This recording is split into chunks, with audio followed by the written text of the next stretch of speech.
Grabar y transcribir, iniciar. Bueno, se supone que ya se está grabando. Bien, ahí está, se ha iniciado. Bueno, ahora sí, esto va a quedar grabado, así que ahora portémonos bien, digamos las cosas que tenemos que decir y nada más. Bueno, voy a compartir la pantalla. Perdón si me ven de costado. Ah, una cosa que no les dije, me ven medio de costado, pero porque tengo dos monitores y tengo la camarita acá y el que uso normalmente acá, porque este es el de apoyo. Entonces siempre me van a ver este perfil tan bonito que tengo, que me dio mamá. Este, así que sonido del equipo, no, compartir. Wow, qué complicado que es esto.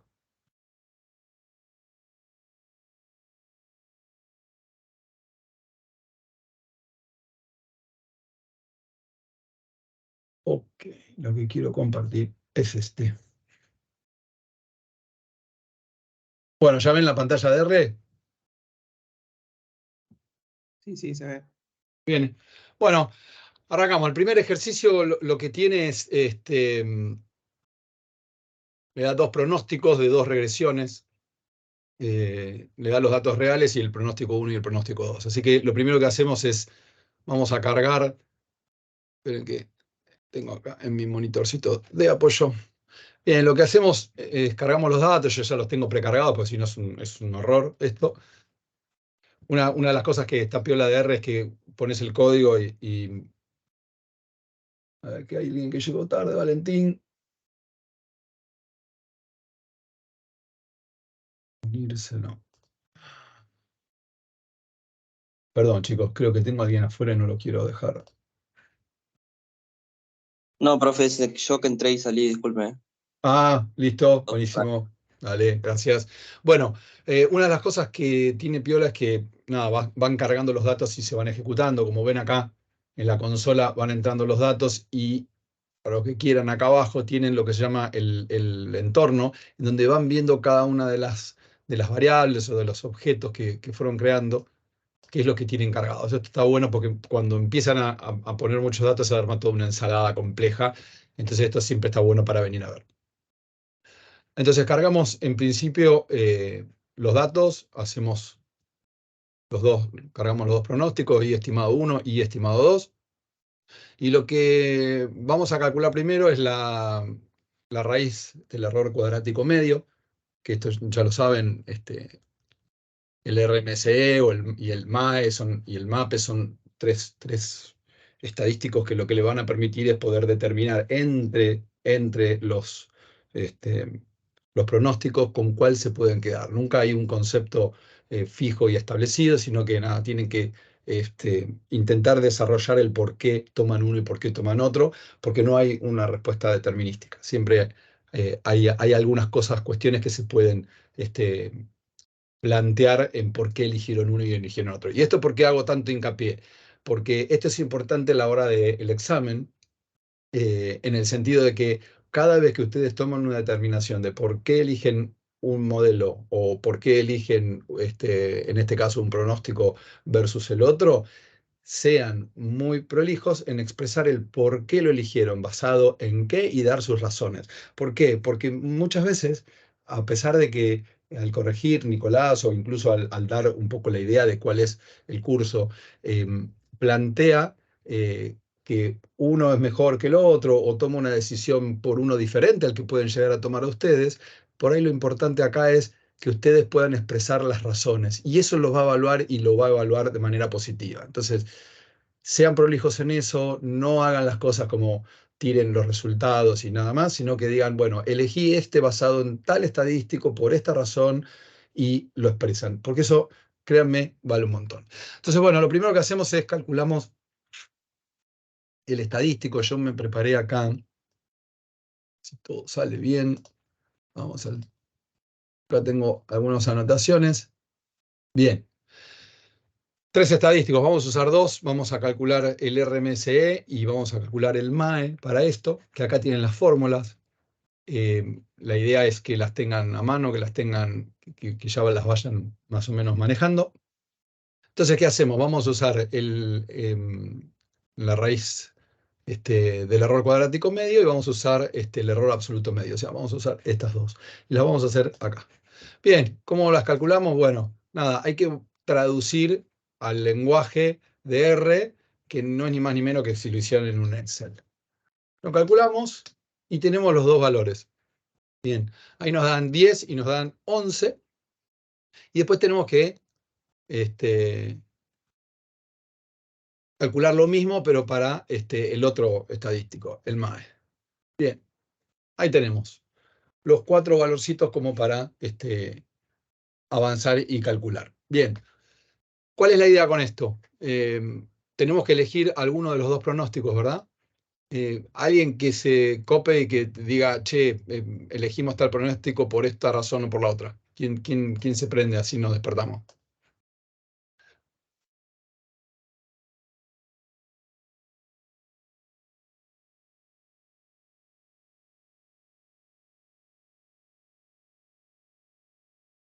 Bueno, no hay drama, sigo yo. Para eso estoy de este lado. Bueno, bien, en lo que dice acá, el primer pronóstico sería preferible al segundo, ¿no? Si tomamos la raíz del error cuadrático medio, ¿por qué? Porque es menor. Entonces, cuando el error cuadrático medio es menor, si tomo en este caso ese estadístico como para determinar, me voy a quedar con el primero. Ahora, si utilizo el otro, me voy a quedar con el segundo, y acá es una de las cosas que les comentaba al principio. Depende qué criterio utilicen, van a seleccionar uno u otro. Entonces, para la primera respuesta, que lo que nos pide el inciso A es el valor de la raíz del error cuadrático medio y el valor del error absoluto medio, comente brevemente los resultados obtenidos. Bueno, básicamente los resultados son estos: 10,77, 11,25 para lo que es la raíz del error cuadrático medio, y para lo que es el MAE, lo que tomamos es en el segundo. No tiene mucho más misterio que esto, y seguimos con el B. Bueno, acá lo que tenemos que colocar es, bien, el valor del coeficiente de desigualdad de Taylor y los valores correspondientes a su desagregación, sesgo, varianza y covarianza, y cuál de los pronósticos vamos a elegir. Bueno, el coeficiente de Taylor también es un estadístico que nos permite estimar con cuál de los pronósticos nos vamos a quedar. Este es el coeficiente de Taylor. ¿Se ve bien o agrando? Pues no, si no, lo agarramos de acá, mira, y lo agrandamos un poquito. Este es el coeficiente de Taylor. Lo que vamos a hacer es, vamos a volcar esta fórmula de vuelta en R, y lo que vamos a calcular después van a ser la composición, la descomposición del coeficiente de Taylor en lo que es sesgo, varianza y covarianza. Bien, coeficiente de Taylor para el ejercicio. Fíjense que venimos manteniendo los valores de lo que cargamos previamente. Calculamos los dos coeficientes de Taylor para lo que es el pronóstico 1 y lo que es el pronóstico 2. Muy bien. ¿Cuánto nos dio? 0,05 y 0,06. Bien, ¿qué tenemos con esto? ¿Cuándo tenemos que elegir? ¿El menor o el mayor del coeficiente de Taylor? ¿Alguno se acuerda o no?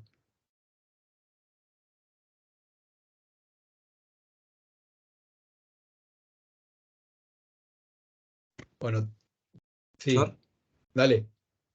¿El mayor? No, tenemos que elegir el menor. El menor coeficiente de Taylor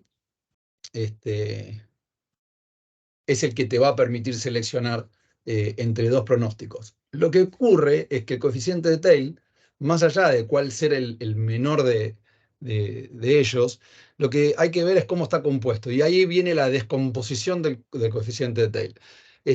Cuando se calcula, el coeficiente de Taylor tiene tres componentes. Como dije antes, lo que corresponde al sesgo, a la varianza y a la covarianza. Y lo que se calcula en la descomposición es cuánto incide dentro del coeficiente de Taylor cada una de estas partes. La idea es que el 80% venga dado por la covarianza. Entonces, cuando calculamos la descomposición del coeficiente de Taylor, que tenemos que hacer algunas cuentitas previas para calcular la descomposición. No sé si ustedes la tienen a mano, vamos a volver hacia acá, no sé por qué me vuelve a otro lado. Vean, acá tenemos la descomposición del coeficiente de Taylor. Sesgo, varianza, covarianza. Vamos a calcular esto, chicos. Estos tres. Yo tengo las fórmulas ahí. Para eso tenemos que hacer unos cálculos previos, que los vamos a poner acá. Bien. Y una vez que tenemos estos valores como para calcular, vamos a calcular cada uno de los tres componentes, ¿sí? Para cada uno de los pronósticos.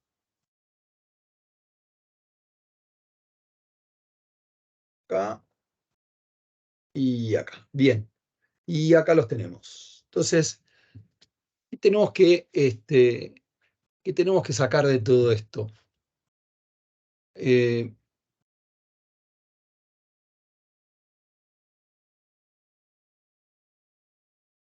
Bien, las dos primeras que tenemos acá. Las dos primeras, la idea es que de acá se aproximen lo más posible a cero. Estos dos de acá, lo que tenemos que, para decidir, no es que tenemos que lograr, porque no lo vamos a lograr nosotros, lo que nos va a hacer decidir es cuánto más se aproximen a cero, esos dos, ¿sí? Y la proporción de la covarianza, que es el último, la idea es que cuanto más se aproxime a 1. Y esto lo que nos indica en algún punto es que el pronóstico es no sesgado y que pronostica correctamente la variabilidad de la serie en el periodo de pronóstico. Esto lo vamos a ver ahora con un datito con respecto a los datos. Pero bueno, en este caso, los resultados, ¿cómo nos dan? Fíjense una cosa. La mayor parte del resultado que toma el coeficiente acá se debe al sesgo. Por lo tanto, el pronóstico 1, ¿sí? Que parece más sesgado que el pronóstico 2. ¿Se dan cuenta de esto o no se dan cuenta de esto? No se dan cuenta de esto, ¿verdad?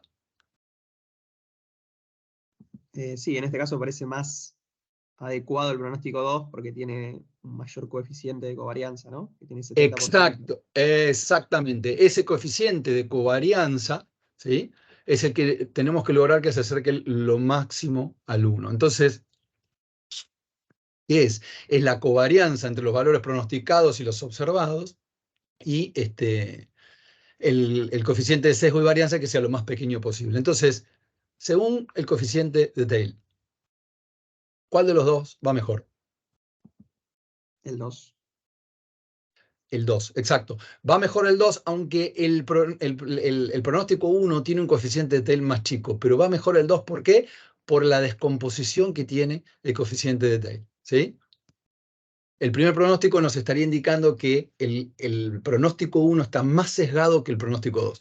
Entonces, en la explicación de esto, en el ejercicio de un parcial o en la resolución de una práctica, es importante que expresen esto, porque esto lo que les permite es transmitir que están entendiendo, no solamente están sabiendo lo que hacen, sino que están entendiendo lo que están haciendo. Entonces, esto es importante. Yo se los digo por experiencia, yo lo tuve a Nico de profe, y es muy importante que expliquen el por qué. Cuando explican el por qué, la nota, si lo puedo decir de alguna manera, la nota mejora. ¿Pero por qué? Porque ustedes están transmitiendo que no solo lo saben hacer, sino que entienden lo que están haciendo.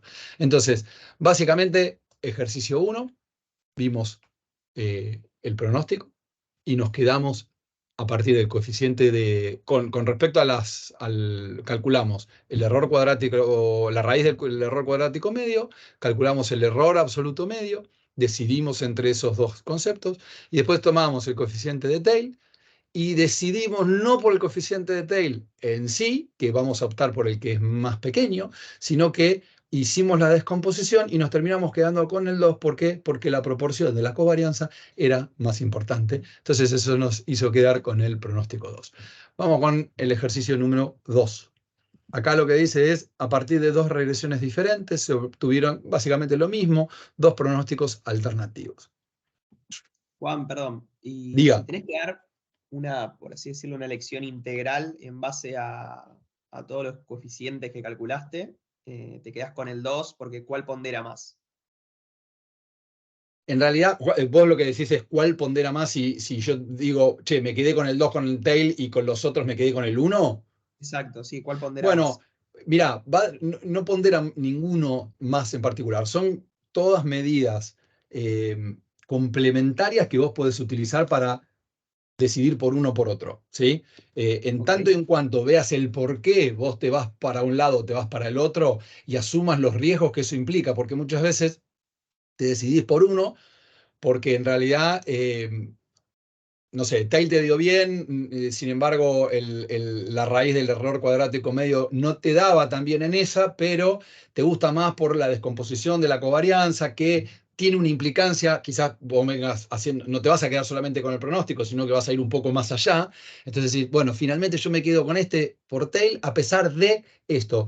La idea es que vos sepas por qué decidís y que entiendas los riesgos o las cosas que dejas de lado, o los beneficios que dejas de lado cuando decidís por ese. Son todos alternativos. Cada vez vos podés decidir en uno y yo puedo decidir en otro.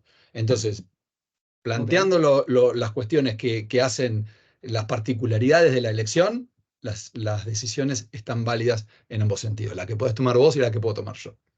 Esto es medio loco, ¿no? Porque estamos Sí, haciendo no, números no, y decimos, che, pero ¿cómo es? ¿Vos podés decidir por uno y yo puedo decidir por otro? Bueno, sí, entiendo. en algún punto sí, porque depende qué es lo que estoy haciendo y qué son las propiedades o las particularidades que yo voy a aceptar en mi modelo y que sé que en algún punto estoy asumiendo esos riesgos cuando me estoy llevando ese modelo para casa.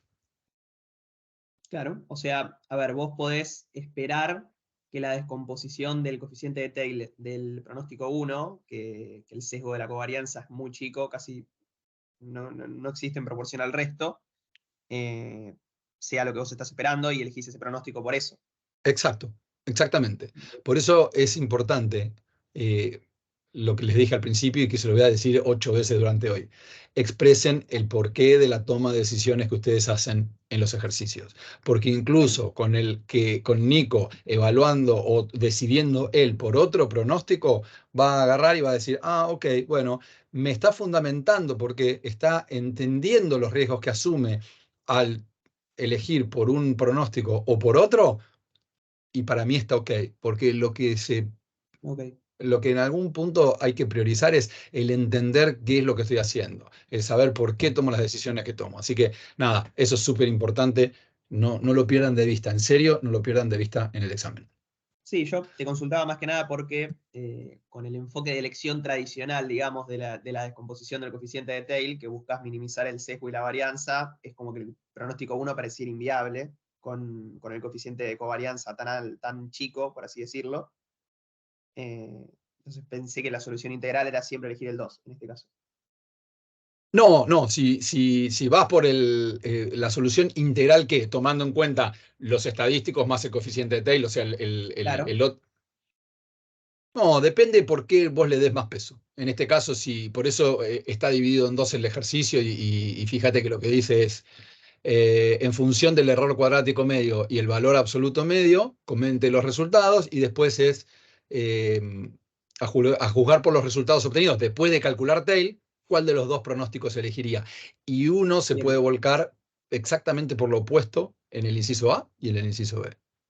Es tan sencillo como eso. Yo creo que, a ver, déjame ver una cosita. El inciso A.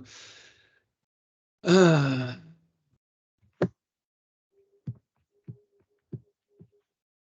dame un cachito.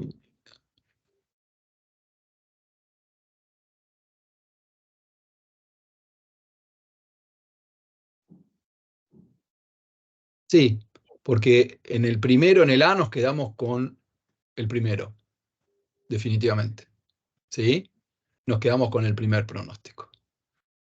Y con el B, quedamos con el segundo basado en esto, en el impacto que tiene la covarianza en la composición del coeficiente de Taylor. Y En el A, perfectamente tomo decisiones opuestas. Tomo con en el el A, ¿por A, qué terminás con el primero? en el A me quedo con el primero, O sea, ¿sí? el Porque RMSE te da menor, exacto, entiendo. es preferible al segundo, ¿sí? Porque Sí, es menor, o sea, vos te da, pero el MAE te da mayor. ya, exacto. Por eso, de vuelta, ¿qué estadístico tomás? ¿Qué decisión de estadístico tomás para avanzar y decir con qué pronóstico me quedo? Si yo tomo el RMSE, me voy con Te el quedas con el primero. primero. Si yo voy con el MAE, me voy con el segundo. Si yo voy con el coeficiente de tail, me voy con el segundo. Volviendo a la pregunta tuya anterior, vos decís, che, y si tengo que elegir y meto en un ponderado, y bueno, acá sí, me quedo con el segundo. Claro. Sí, tenés un 2-1, por así decirlo, pero es en base igual a El lo 2. que, a lo que vos En el esperes otro del tengo modelo. solo el RMSE, nada, claro, me iría con el segundo, pero de vuelta, hay que ver qué ponderan ustedes, expresen el por qué. Es verdad, yo no lo había visto en perspectiva, si analizamos globalmente, me quedaría con el 2, que creo que es lo que vos me trataste de decir en un principio y no la agarré. Sí, sí, sí. A Me eso quedaría iba. con el 2 porque todo esto que dije me lleva a inclinarme por el 2. ¿Ok? Bien, genial. Bien, vamos con el ejercicio 2, cargamos los datos, esperen que los tengo por acá, no sé si ya los cargué, creo que no, no, ahí está. Bien, vamos a limpiar la consola, listo. Vamos con esto. Cargo los dos, básicamente lo que hago es algo muy parecido. Cargo los datos, calculo la raíz del error cuadrático medio, la calculo para el pronóstico 1, para el pronóstico 2, las expreso. Ahí que vemos, ya vemos que uno, ya le vemos un poquito la cara. En este, el pronóstico 1 tiene una raíz del error cuadrático medio menor, calculo el MAE, y de vuelta, están ahí, el error absoluto medio están ahí, y después el error absoluto medio porcentual, están ahí jugando, jugando finito cada uno. ¿Qué piensan con estos valores? No, yo, a ver, si tengo que elegir un pronóstico en base a los tres valores, me quedaría con el 1 porque la variación en el error cuadrático medio es mayor que los otros dos coeficientes. Ujú. ¿Alguno más que haya visto y que esté siguiendo esto? Chicos, esto va, pero clavado, tienen todos los números. Esto lo van a tener que pelear en el examen. A ver, si tomo el error cuadrático medio, el primer pronóstico es preferible al segundo. Se ve, el resto entienden que el error cuadrático medio es menor y por Sí, eso me quedo el primero y no me quedo el segundo. ¿Sí? Punto. No tienen más misterio que eso. Ahora, si uso el error absoluto medio o el porcentual, ¿sí? Para compararlos a los dos, llego a la opuesta. Me quedo ¿con cuál? Con el segundo. ¿Por qué? Porque en este, el segundo es menor. Ahora, ¿qué pasa? Y una de las cosas que decía Nicolás y que contábamos recién. Fíjate una cosa. ¿Qué tanto ves que estos dos valores, en realidad, son menores para el segundo, pero ahí, finito. Está muy finito. Sobre todo, lo vemos que está como muy finito los dos. Entonces, si yo me paro en el error absoluto medio y en el error absoluto medio porcentual, y me voy a elegir por el segundo. Ahora, si yo le doy mayor peso a la raíz del error cuadrático medio, me voy con el primero. Entonces, expresen por qué toman la decisión que toman. Bien, ahora vamos a hacer lo mismo que hicimos en el primero, vamos a calcular tail. Les mostré las fórmulas, las tienen las fórmulas. A ver, espera, porque este es el ejercicio 1. Acá está. Son las tres fórmulas que hicimos. Ustedes las van a ver en R, pero las fórmulas no son muy complejas. Lo que pasa es que cuando uno las tiene que volcar en R, que empiezan los paréntesis, la raíz cuadrada en este caso y demás, medio que se empioja un poco lo que vemos y vemos que son medio chinas, pero no son muy complejas. Bien, vamos a calcular tail como hicimos para el primer ejercicio. Para el segundo ejercicio lo vamos a calcular igual y vamos a expresar los dos valores. De vuelta, ya en un principio acá tenemos el coeficiente de Tay calculado, ¿sí? ¿Qué vemos? De vuelta, vamos a elegir por cuál es menor del coeficiente de Tay. ¿Cuál es menor? El primero. En principio vamos con el primer pronóstico porque el coeficiente de Tay me dice que ese sería el más adecuado. Pero también nos piden calcular la descomposición y vamos a calcular la descomposición nuevamente para sesgo, varianza y covarianza. Vamos a calcular, vamos a ejecutar. Acá, cuando tienen todo un bloquecito, marcado como está acá. Fíjense, lo pueden ejecutar todo esto. Hay dos formas de ejecutarlo. Les doy dando estos tips que se los olvidan ni bien termina, pero están buenos porque si se van a poner a laburar después con R, les va a servir. Ejecutan todo el bloquecito de código haciendo clic acá. O si no, también pueden seleccionar todo y hacen en Windows Control Enter o en Mac usan Command Enter. Y fíjense que ejecuta todo el bloquecito de código de un saque. Eso está bueno cuando tienen unos embrollos de código grandes y tienen que ejecutar de a partes. Yo lo uso bastante seguido. Bien. Bien, calculamos para cada uno de los pronósticos la descomposición para el 1, para el 2, para el 1, para el 2, para el 1, para el 2 y expresamos los valores para el 1. Bien, ahí tenemos. Este ya tiene una buena pinta. ¿Queda claro para los demás? Ahí vi que Nico seguro y el otro muchacho que me contestó, que no retuve el nombre, seguro, pero se están dando cuenta. A ver, ¿qué ven con esto? ¿Se dan cuenta que esto suma 1? ¿O no? ¿Que los 3 tienen que sumar 1? ¿Lo ven? Fíjense una cosa, la proporción, si estos suman 1, esto lo podemos entender como proporciones. Fíjense que la proporción de la covarianza acá está en un 82%. No está nada mal, en función de lo que especifica el coeficiente de Taylor. Entonces, este me gusta, ya le veo la cara y me está cayendo bien. Vamos a ver qué tenemos con el otro.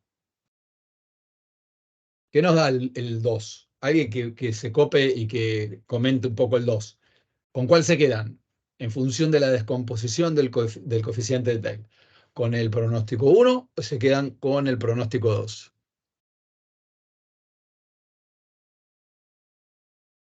Con el primero no, da mejores valores en todo.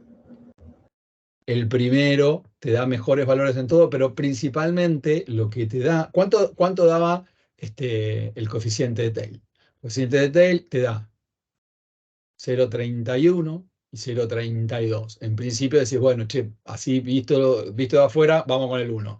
Vamos a ver la descomposición.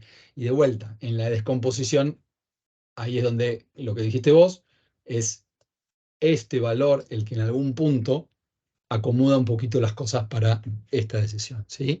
¿Por qué?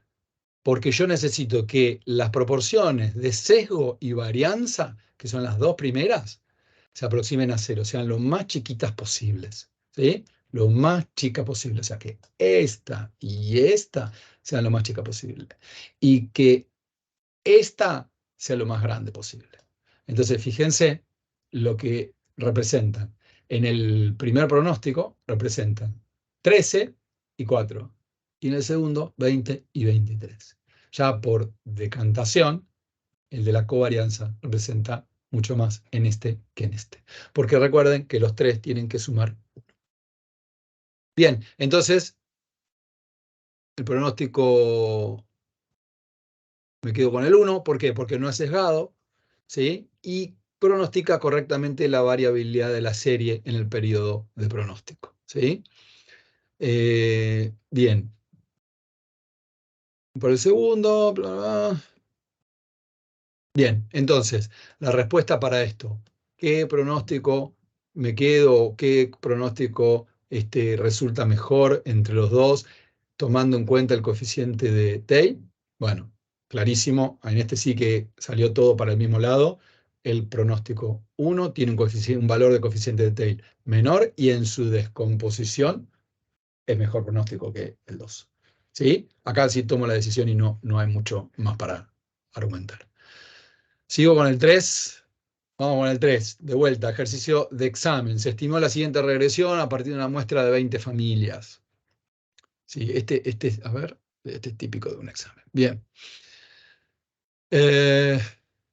Bueno, da la regresión estimada. ¿La están siguiendo? La regresión es una regresión muy sencilla, tiene una sola variable.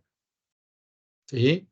Yo Bien. no tengo la guía a mano, pero No tenés la guía a mano. me vas a Escuchá, por lo que estoy viendo en R igual. entrate al Classroom de Google, ¿te acordás? A ver, Pone sí.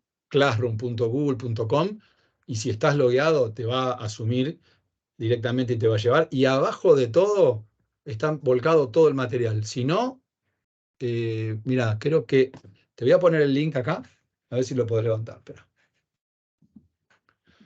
que voy al chat, bancá un cacho porque yo siempre uso Meet y a veces como que no encuentro dónde está acá, chat. Bien, vamos a poner el chat acá. Fíjate si puedes entrar a ese link que acabo de pegar en el chat. Supongo que es igual, ¿eh? Pero Si entras a ese link, te debería llevar, si asume todo bien, de una a la práctica, para que ya la tengas. Así la puedes seguir. sí, acá estoy. Genial. Bien, bueno, bárbaro. Entonces, ahí lo que tenemos es una regresión, y es 0,84,705, bien, donde la variable que estamos tratando de estimar es consumo de la familia, en función del ingreso de la familia, todo expresado en miles, ¿sí? Bien, primera pregunta, ¿cuánto estima que será el consumo de una familia cuyo ingreso es igual a $25.000? Calcule también el intervalo de confianza de dicho pronóstico con un nivel de confianza del 95. ¿Cómo calculo el consumo de una familia en función del modelito de regresión que tengo?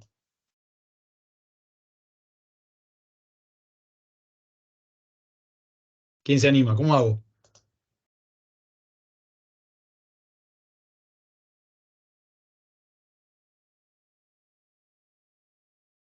Bueno, básicamente lo que hago es ingresar el valor que yo estoy tratando de pronosticar en la regresión que yo calculé.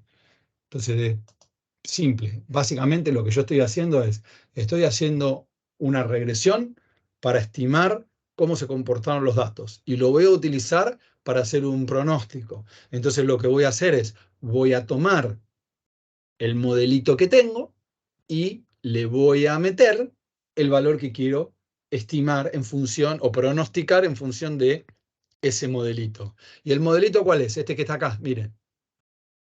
0,84,705 más 0,89932, ese es el parámetro de el ingreso familiar.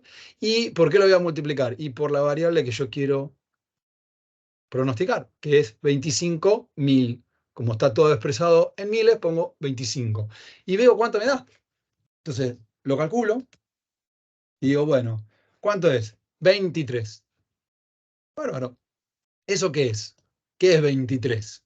Es el valor que yo calculé a partir de la regresión que tengo.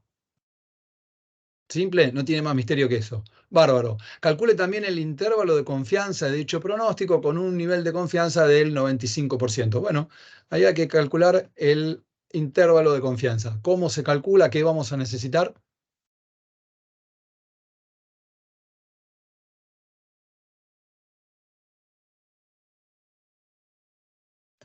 Vamos a necesitar la varianza, chicos. Vamos a necesitar la varianza del error para poder estimar esto que está acá. Para poder estimar el intervalo de confianza vamos a necesitar, ¿sí? El intervalo de pronóstico que estamos haciendo, vamos a necesitar calcular esto. Entonces, la vamos a calcular acá. Necesitamos un par de valores auxiliares, como este que está acá, la sumatoria. ¿Qué es esto? La sumatoria de las x al cuadrado, ¿sí? Y vamos a calcular nuestro valorcito. ¿Y cuánto nos da? 1,81. ¿Tienen esta fórmula? Ténganlas a mano, ¿eh? Básicamente lo que calculamos acá es, y acá quiero hacer una pequeña puntualización. Fíjense una cosa. Estamos introduciendo un valor acá. Nosotros lo que estamos utilizando es el 23 que estamos calculando, perdón, el 25 que estamos calculando, que es el ingreso familiar que estamos calculando, es este valor de acá. Es importante ver qué tan lejos de este está acá. ¿Por qué? Porque fíjense una cosa, a ver, esperen que me parece que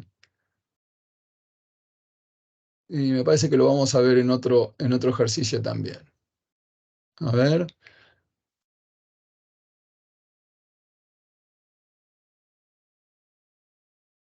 Bien, fíjense una cosa.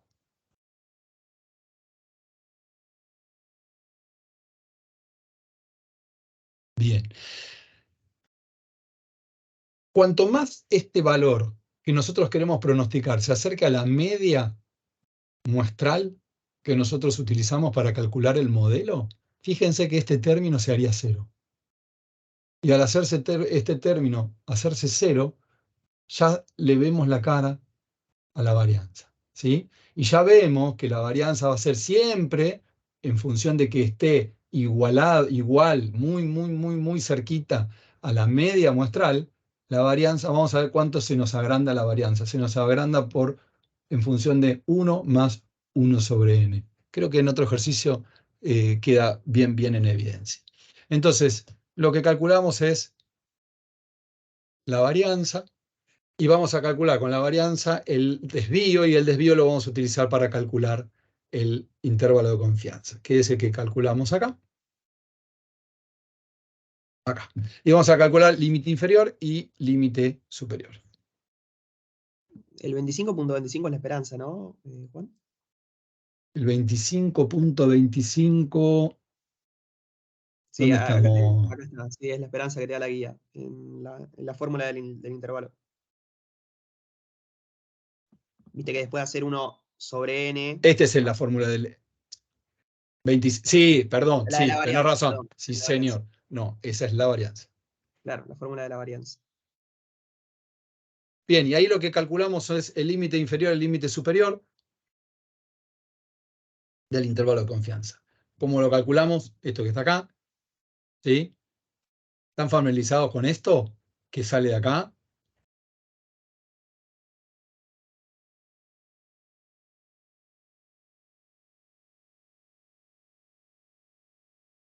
Me recuerda, profe, yo no me acuerdo mucho. Ni de casualidad, ¿no? La expresión me suena, pero no me acuerdo. No hay diagrama. Fíjate esto. ¿Ves esta de acá?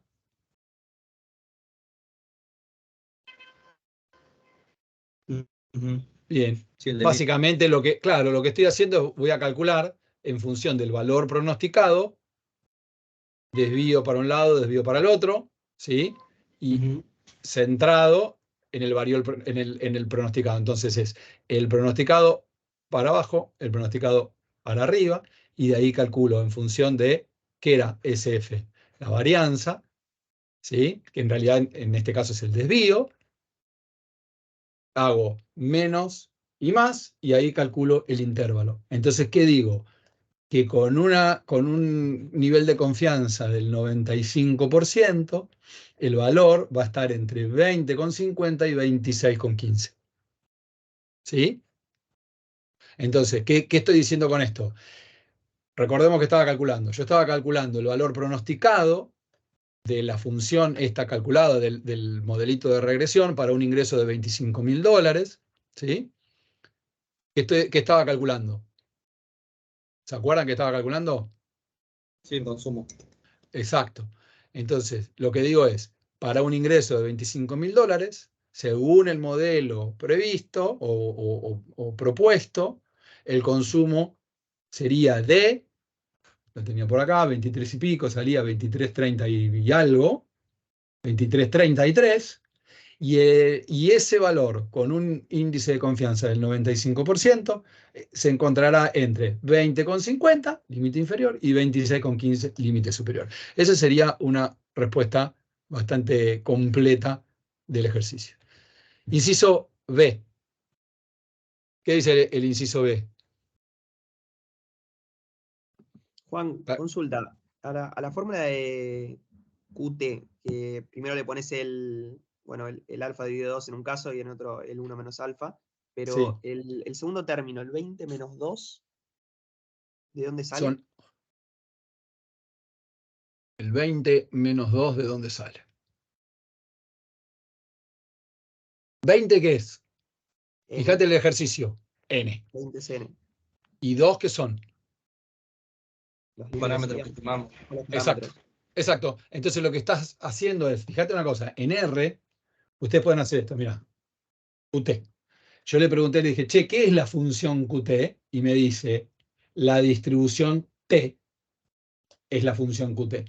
Y tiene 4 formas de ingresar. DT, PT, lo voy a decir así para no quedar mal, QT y RT. Densidad, función de distribución, función de cuantiles y generación random a partir de esa distribución. Y QT, ¿qué me dice? P, que es el vector de probabilidades. ¿Qué le estoy poniendo al vector de probabilidades? Básicamente,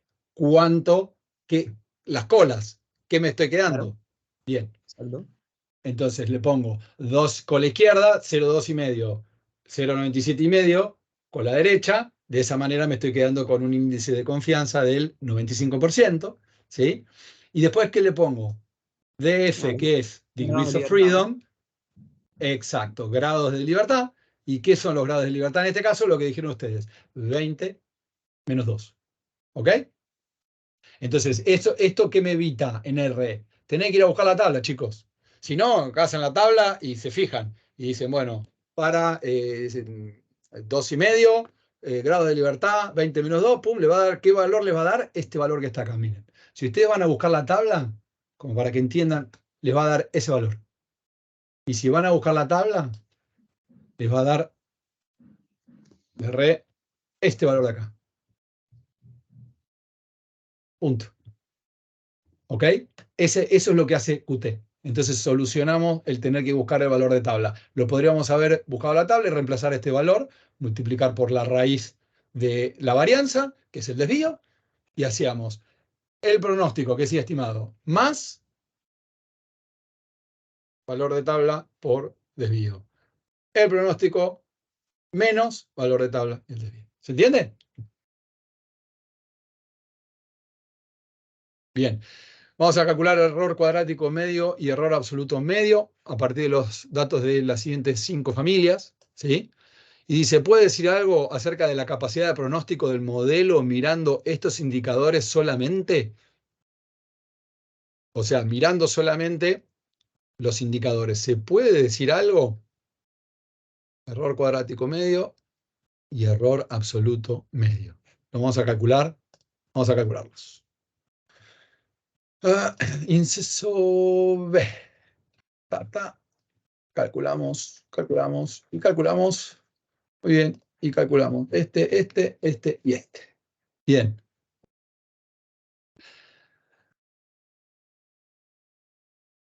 ¿Qué se puede sacar en cuenta en conclusión de esto? Alguien que se anime. ¿Qué sacamos con respecto a esto? Tenemos el error cuadrático medio y el error absoluto.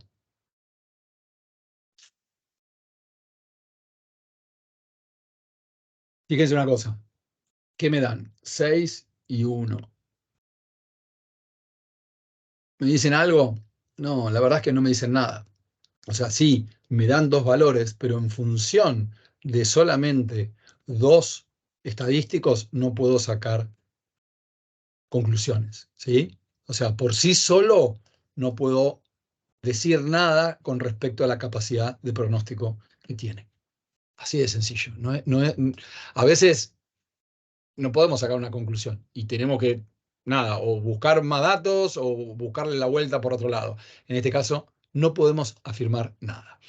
Y vamos al inciso C, que dice, explique qué factores podrían influir en la varianza del error de pronóstico de tal forma que los pronósticos del modelo de regresión simple resulten menos confiables. Bien, y acá tenemos muchas cosas como para ver.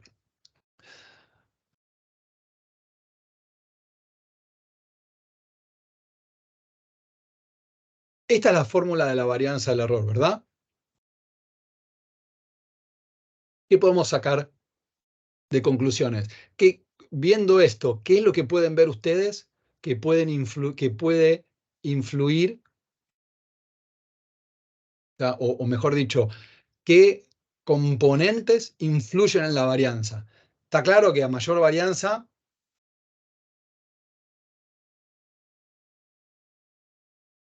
del pronóstico, ¿qué es? ¿Mejor o es peor?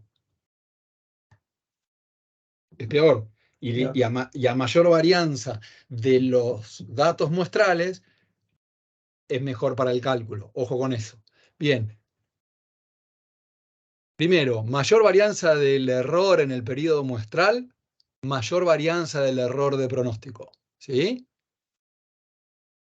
Mayor amplitud. ¿Qué termina pasando? Se me amplía el intervalo de confianza del pronóstico. Entonces, ¿eso qué termina pasando?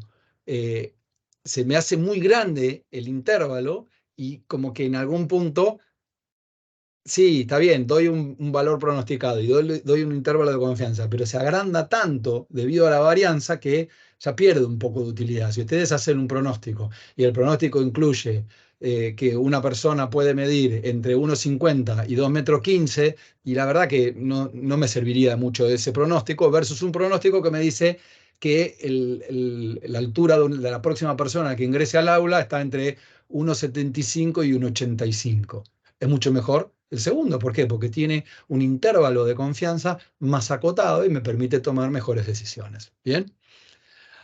¿Qué pasa con el tamaño de la muestra? Fíjense el tamaño de la muestra. ¿Qué dice el tamaño de la muestra acá? Es 1 sobre n. Entonces, ¿qué dice? Cuanto mayor sea el tamaño de la muestra, menor va a ser la varianza del error de pronóstico. ¿Sí? ¿Se entiende? Y por ende, menor amplitud en el intervalo de confianza. ¿Se entiende? Por eso le dije bien los componentes. Cuanto mayor es este número, menor es este, y menor es el global. Entonces, ¿qué voy a tener? Una varianza del error de pronóstico más ajustada. Ahora, por el contrario, de manera contraria, si tengo una muestra muy pequeña, tengo muy pocos datos, ¿qué me va a pasar? Y al tener muy pocos datos, este número va a ser grande, este número va a ser grande y este número global va a ser grande. Y de esa manera me voy a encontrar con, de vuelta, un intervalo de confianza grande, una varianza grande que no me va a permitir hacer un pronóstico interesante. ¿Bien? Buenísimo. Bien, y una cosa que ya creo que les comenté.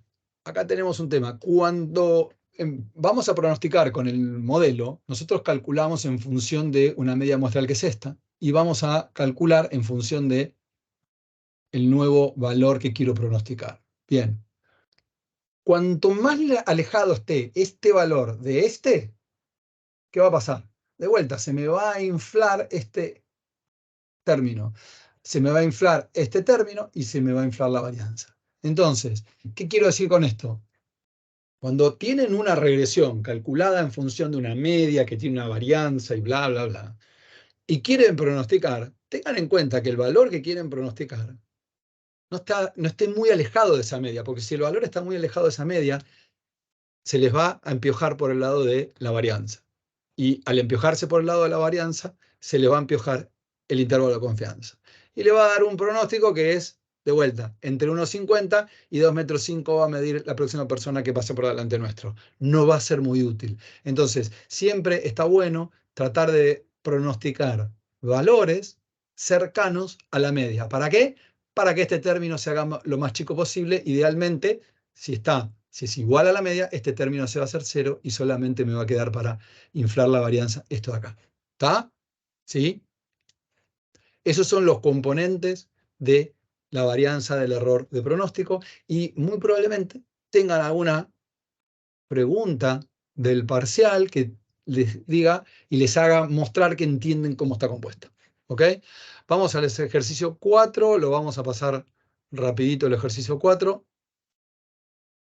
Porque no tiene mayor. A ver, a partir de los siguientes valores de X e Y se obtuvieron los siguientes resultados. Estos resultados que está acá. Y se pide obtener los valores estimados de los coeficientes beta 1 y beta 2 de la regresión, mostrar los cálculos realizados. Bueno, chicos, acá lo que tienen que hacer es básicamente calcular los parámetros. Ejercicio 4. Valores de X, valores de Y. La sumatoria, las medias, la sumatoria de X cuadrado y la sumatoria de X por Y. ¿Sí? Y calculo beta 1 y beta 2. Acá los tengo. 2 y 10. ¿Ok? Entonces, ¿qué voy a tener que presentar? Y voy a tener que presentar cómo está el modelo. ¿Cómo queda el modelo? ¿Cómo queda el modelo? Sí, beta 2 es 2 y beta 1 es 10, es I igual a 10.07 más 2.05 por la variable en cuestión, en este caso es X. Pero acuérdense que van a tener que hacer estos cálculos. Estos cálculos acá. ¿Sí? Sumatorias de X, sumatorias de Y. En el examen no transpiren, muchas veces esos datos están. O están encerraditos en algún dato, no a la vista, pero casi. Raspando un poquito la capa se ve atrás. Acá están todos los datos y lo único que hacen es, se calculan beta 1 y beta 2. Vamos con la parte B, predecir el intervalo de confianza de I cuando la variable explicativa es X sub 0 es igual a 8. Utiliza un valor de T para calcular, ahora vamos a ver qué, y considera los parámetros como ciertos. ¿Bien? Bueno, predecir el intervalo de confianza, lo predecimos acá. Tenemos el I estimado y lo tenemos acá. Bien. Tomamos el valor de 8, lo ingresamos acá. Ponemos beta 1, primer coeficiente, beta 2, segundo coeficiente, y calculamos el valor pronosticado, que es 26,53. ¿Bien? Bueno, vamos a estimar la varianza del error. Lo vamos a estimar acá. Errores. Y sigma cuadrado. Ahí estamos. Bien. Y calculamos de la misma manera, parecido que la anterior. Vamos a calcular límite inferior y límite superior. A ver, creo que lo puse por acá. Ejercicio 4, inciso B. Bien. Espérenme un chiquitín. Bien. Fíjense una cosa acá. No menor. Fíjense una cosa. El enunciado indica que debemos considerar a todos los parámetros como poblacionales. ¿Qué quiere decir acá? ¿Qué tiene que ver con respecto a la varianza del error considerar los parámetros poblacionales? O sea, considerar los parámetros muestrales como poblacionales. Quiere decir esto que está acá. Esto que está acá. Lo que quiere decir es, tomá el valor estimado como cierto. Ni más ni menos. Entonces, calculás como si fuese la varianza poblacional. Y decís, voy a usar ese valor, que es 231, este que calculamos. Lo tomás como cierto y lo calculás directamente como si fuese la varianza poblacional. Y después calculás límite inferior y límite superior, y de esa manera calculás el intervalo de confianza para estimar en qué rango te va a caer el resultado. Esperen que saco esto de acá. ¿En qué rango va a caer el resultado? Va a caer entre estos dos. ¿Ok? Entonces, para un valor de X pronosticado, valor con X igual a 8, el valor de Y va a estar contenido entre estos dos límites, 23,5 y 29,5, con un índice de confianza del 95%. Esto es igual que el ejercicio anterior, la única diferencia que dice es, tomen la varianza, calcúlenla, la varianza muestral es la varianza poblacional. Asuman ese valor como valor poblacional y calculen el intervalo de confianza. Vamos al ejercicio 5, me voy a apurar un poquito porque quiero ir a los otros para que no nos quedemos afuera. A ver, pero por ahí el 5, si es una tontería, no lo hacemos. Bueno, lo vamos a hacer igual, vamos a recorrerlo igual. Total, creo que quedan 2 ejercicios, 5 y el 6, y después vamos con los otros que están. Bien, ejercicio número 5, sea una regresión estimada a partir de información muestral, I sub t 2 menos 0.3 de xt, y ¿qué nos da? Nos da la matriz para calcular y nos da la cantidad de elementos de muestra que tenemos, la media, la I', y las sumas de errores. Ahí está. Bien. Bárbaro. Vamos con el ejercicio. ¿Qué tenemos que estimar? ¿Qué es lo primero que tenemos que estimar? Bueno, vamos a calcular el I estimado. ¿Qué nos da? Para 10 nos da -1, ¿verdad?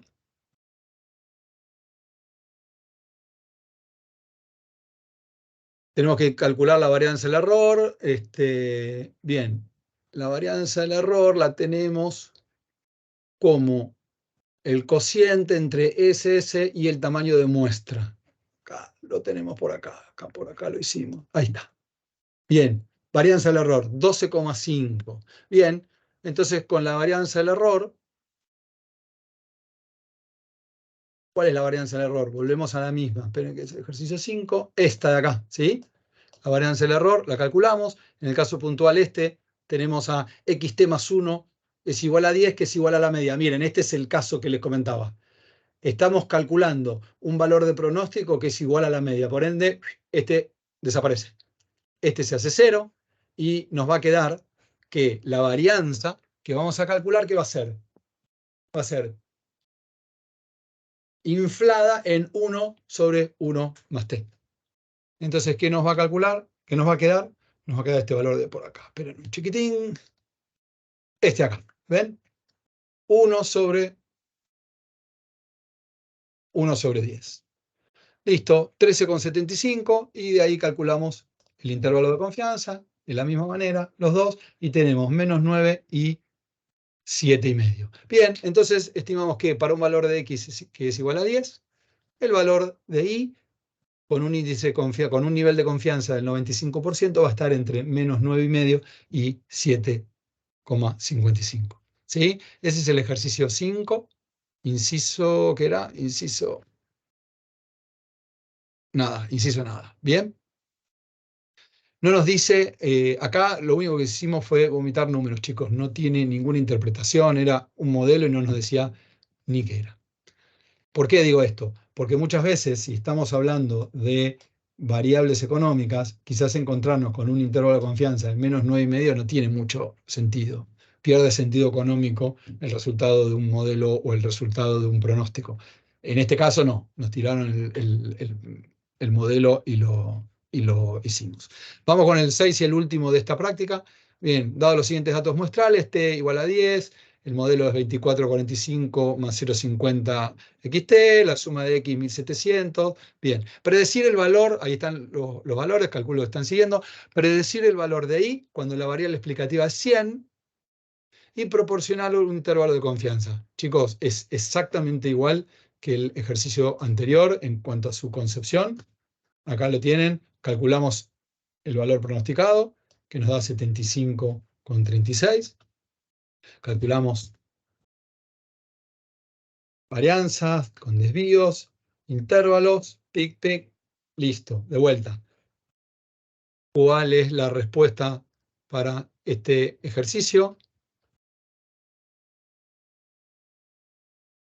¿Alguien que la quiera dar, que la haya entendido?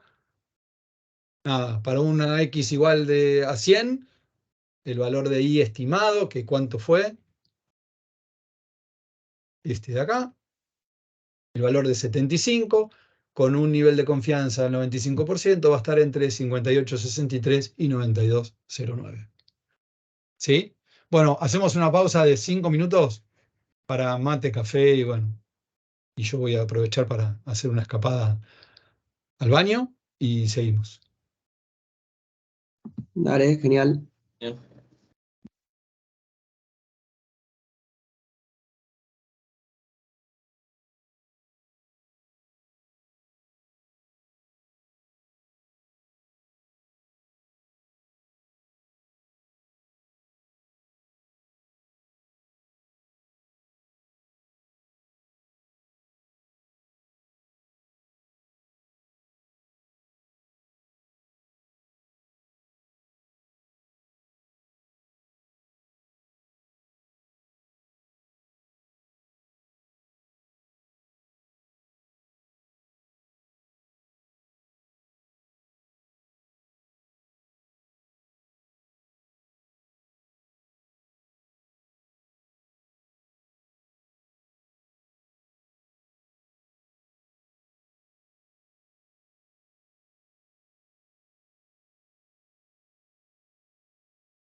Bueno, ¿estamos de vuelta?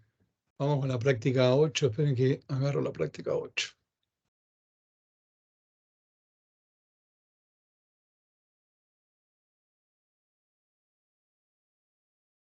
Y la práctica 8, acá está.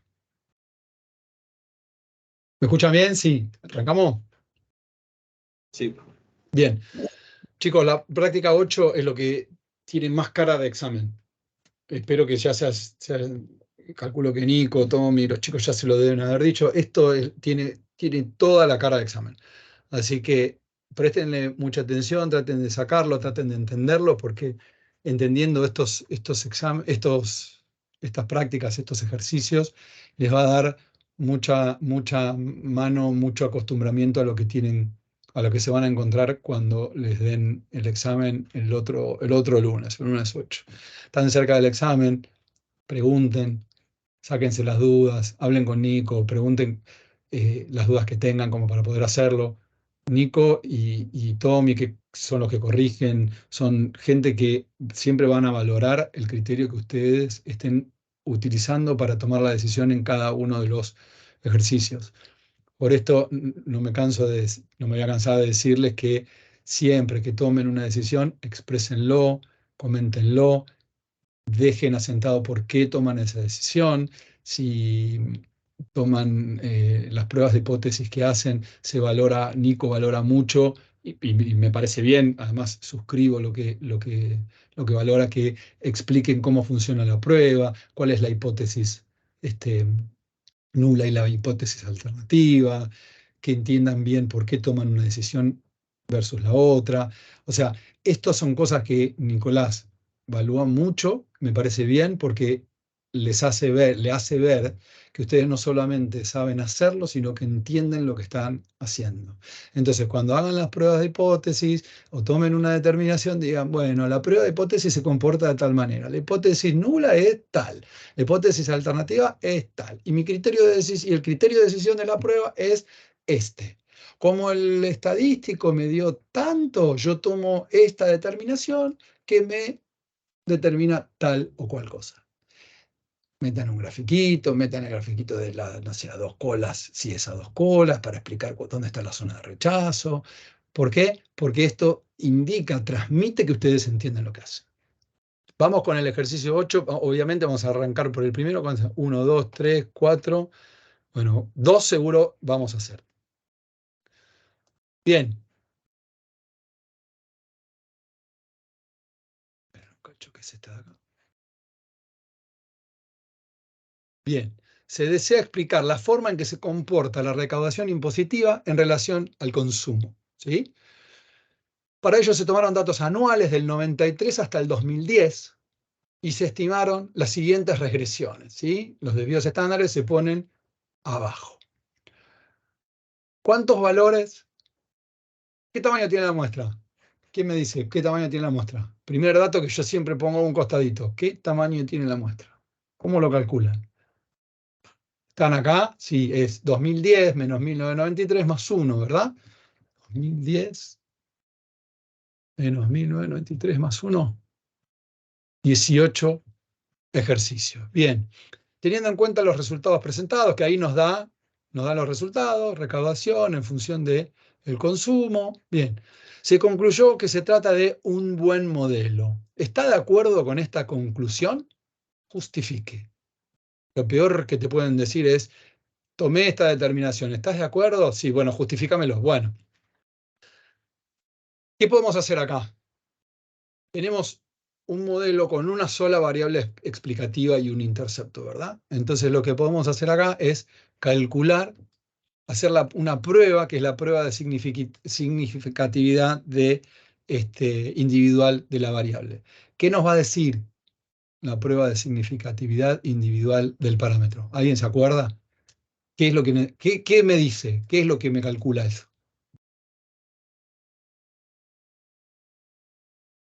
Bueno, se lo digo yo.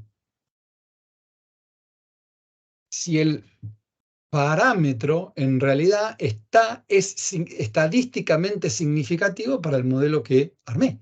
Armé un modelo, me dio un modelo buenísimo, pero estadísticamente, ¿es significativo el valor de ese parámetro? Bueno, para eso, la prueba de significatividad individual, que la vamos a ver acá, practica un ejercicio. ¿Qué es esta que está acá? Es H0 que dice, el parámetro es 0. O sea, la hipótesis nula de la prueba dice, el parámetro vale 0. O sea, el parámetro no me sirve, el parámetro no me explica la variable predicha, no debería tener que utilizar ese parámetro. La hipótesis alternativa me dice que no es 0. Y lo voy a medir a partir de un estadístico que es este que está acá. ¿Y cómo voy a decidir? La regla de rechazo es esta. A ver, ¿qué voy a decidir? Voy a agarrar y voy a calcular un estadístico que me va a decir algo con respecto a este parámetro estimado. Me va a decir, este parámetro beta 2 que estimaste tiene un estadístico de tanto. Y en función de ese estadístico, te voy a decir, en función de una tabla de distribución, te voy a decir si ese lo tenés que tomar o no lo tenés que tomar. ¿Sí? Vamos a calcular las primeras cosas. Bien. Bien, ¿cómo calculo el primer estadístico? Simple, se ve ahí.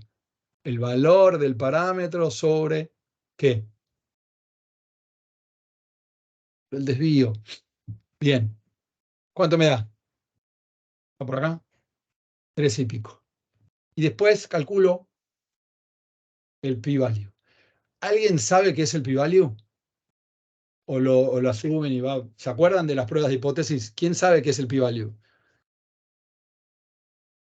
¿Cuál sería una buena interpretación de un p-value para una prueba de hipótesis? Bueno, se los digo algo que a mí me sirvió, a ver si a ustedes en algún punto les sirve. El p-value es la probabilidad de rechazar por error H0. Es la probabilidad de que por error rechace H0 cuando no la tenía que rechazar. Por eso es que cuando Profe, me da, eso es de tipo 1, ¿no? claro, lo que tengo que ver en las pruebas de hipótesis esto es, che, a ver, tengo H0, ¿qué me dice H0? No te sirve el parámetro. No lo tomes. ¿Por qué? Porque no es estadísticamente significativo. Ok, tengo dos formas de determinar cómo aceptar o no esta prueba, aceptar H0 o aceptar H1. En función del estadístico, que voy a calcular el estadístico y me voy a fijar en la tabla, y en función del p-value o el p-valor. El p-valor, ¿qué me dice? Para cualquier prueba estadística, ¿qué probabilidad tengo de, por error, rechazar H0 cuando en realidad le tenía que aceptar? Entonces, esto está bueno porque esto les va a permitir, chicos, en cualquier prueba de hipótesis, por lo menos no caer como las primeras veces que me pasaba a mí, que no sabía cómo interpretarla y me volvía loco. Entonces, calculo el p-valor. ¿Qué me dio acá el p-valor? 3,5 a la menos 10, o sea, me dio muy, muy, muy chico. ¿Qué quiere decir que el p-valor me dio muy chico? Que la probabilidad de rechazar H0 por error es muy baja. ¿Y entonces qué voy a hacer? Rechazar. Si el error o sea, la probabilidad de rechazarla mal es baja, la rechazo. Entonces rechazo la hipótesis nula debido a que ese valor, ¿sí?, al nivel de significatividad que tengo, es muy, muy bajo. Entonces, ¿qué concluyo? Que el consumo es significativo para explicar la recaudación impositiva. ¿Sí? ¿Quedó claro? ¿Quedó claro el p-valor? Espero que sí. Si no, el estadístico T dio 13 y pico, dio 13,54. ¿Qué nos dice el estadístico? Y el estadístico ya lo ven, que tiene cara, muy alto. Normalmente esos valores, cuando son bajitos, menores a 2, ahí miren la tabla de distribución y van a ver que la tabla de distribución T con valores de 2 ya como que medio va entrando en terreno de dudas, pero con un valor de 13 era obvio que el p-value me iba a dar muy, muy bajo. ¿Sí? Esto es una regresión simple, o sea, tengo una sola variable explicativa. La prueba F, lo más probable es que me haga llevar a la misma decisión. ¿Qué podemos ver, ¿sí?, con respecto a los valores que tiene esto acá, ¿cuánto dio R2? R al cuadrado. ¿Cuánto nos dio en este primer ejercicio?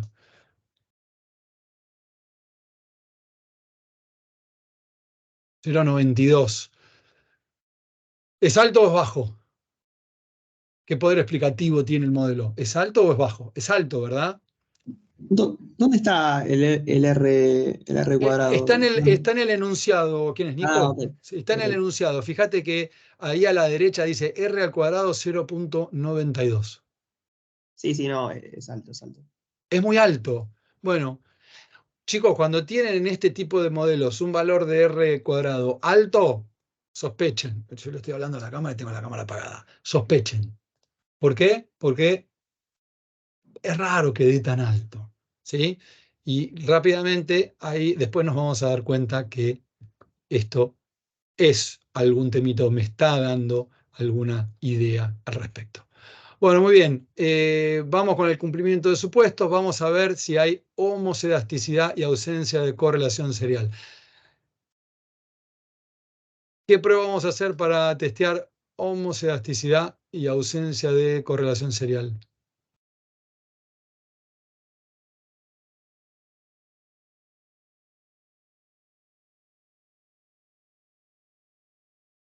Homocedasticidad, ¿se acuerdan?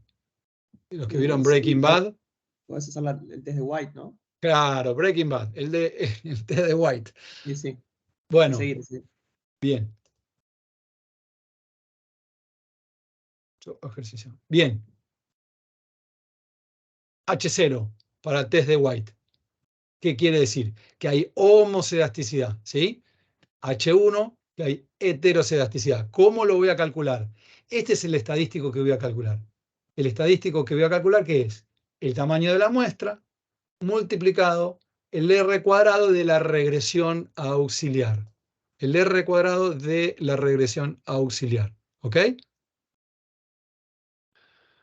Estadístico de prueba de White, ahí está, 1,75. ¿Ok? ¿Lo siguen, chicos? Sí, no estamos viendo la pantalla de R igual ahora. No, porque estoy mostrando el Ah, ok, estadístico. ok. No lo calculé, está en el enunciado. Mirá el enunciado, fíjate. ¿Ves que dice estadístico prueba de White 1,75? Claro. Ni lo tenés que hacer, está ahí.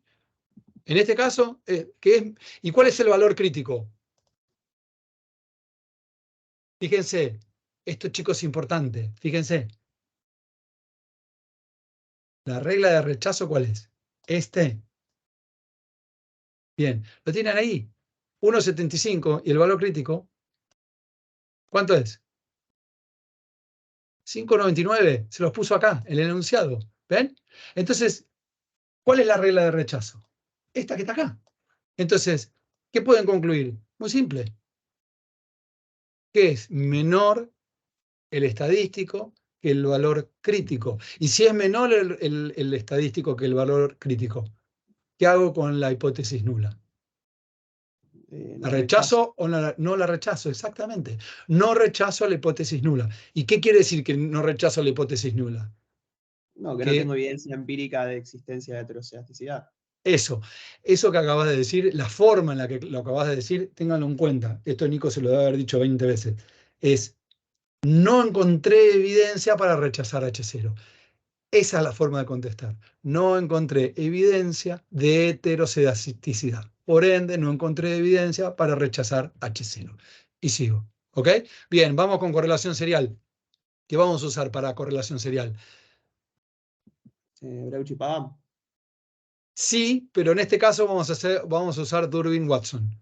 Durbin-Watson tiene, primero porque, fíjate, lo tenemos acá, nos da el valor del estadístico. ¿Ven este que dice Durbin-Watson 0,12? Bueno, vamos a usar Durbin-Watson. Para otro ejercicio de más adelante, si ya ojearon la guía, van a ver que se usa Breuch y Pagam. Bien,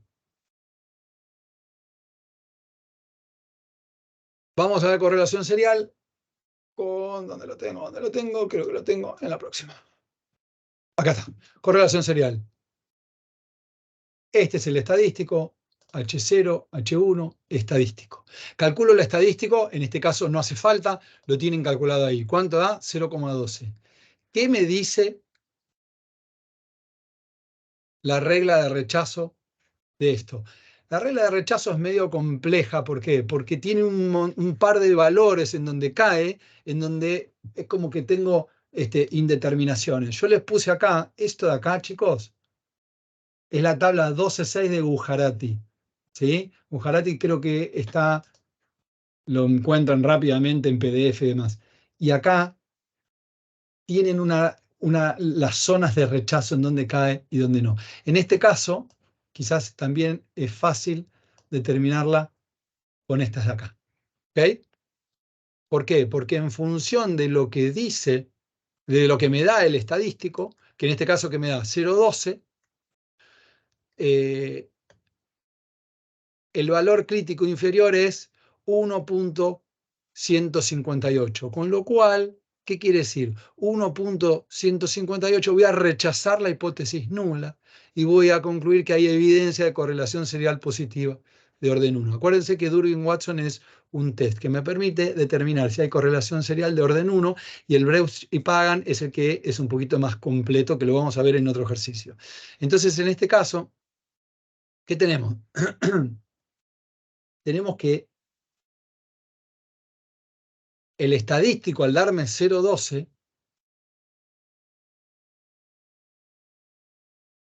¿qué me da? Es inferior al límite inferior, con lo cual tengo que rechazar la hipótesis nula y concluyo que hay evidencia de correlación serial positiva. Y acá tengo un problema en el... Pero la pucha, digo, ahí está. Y tengo un problema en el modelito. ¿Quedó claro esto? Después vamos a ver otro ejercicio más con Durbin-Watson. Tengan en cuenta estas, quizás esta les pueda servir o esta les pueda servir, pero ahí les va a dar cuándo rechazar la prueba y cuándo no rechazar la prueba. ¿Sí? En este caso, el estadístico está calculado y si no, lo calculan ustedes. ¿Sí? Sigo con el inciso B.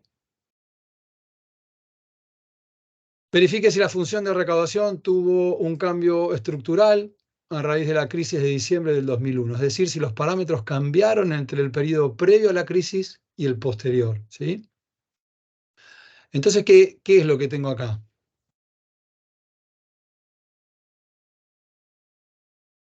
Acá tengo este modelo y tengo una suposición de que hay un quiebre estructural en algún lado del modelo. ¿Se entiende? Entonces, si hay un quiebre estructural, ¿qué prueba voy a hacer para ver si hay o no un quiebre estructural? ¿Se acuerdan con qué prueba puedo determinar si hay un quiebre estructural en los datos?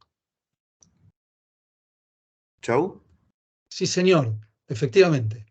Prueba de Chow. La prueba de Chow lo que me va a decir es, yo tengo una serie de datos, que en este caso es del 93 al 2010. Sí, del 93 al 2010.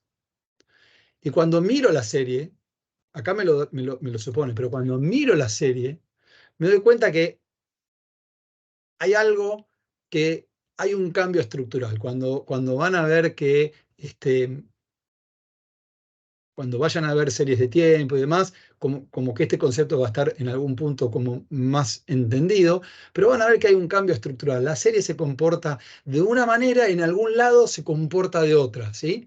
Bueno, eso me da una suposición y digo, che, bueno, acá puede haber un quiebre estructural. Entonces acá se los da un poco resuelto y dice, verifique si hubo un cambio estructural en esta serie.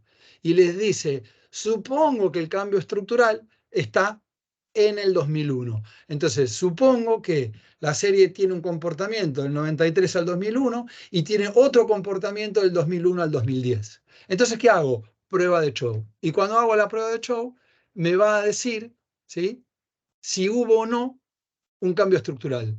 Bien, ¿qué voy a tener que calcular? Voy a tener que calcular los coeficientes, voy a tener que sea, calcula los coeficientes de cada una de las regresiones de cada subperíodo, ¿sí?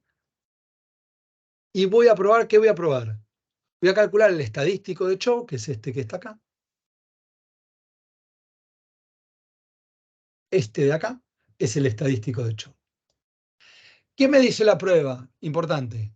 Hipótesis nula.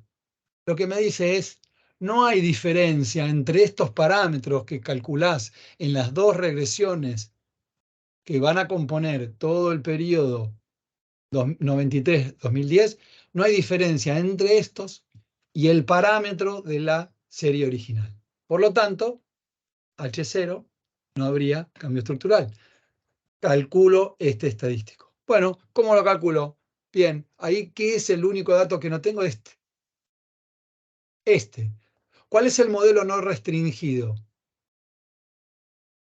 El modelo no restringido es el primero que ustedes tienen, el que les da originalmente la práctica, el ejercicio. Les dice, este es el modelo total, 93-2010. Bueno, ese no está restringido, el otro está restringido. ¿Por qué? Porque tiene 9 periodos de un lado, 9 periodos del otro. ¿Sí?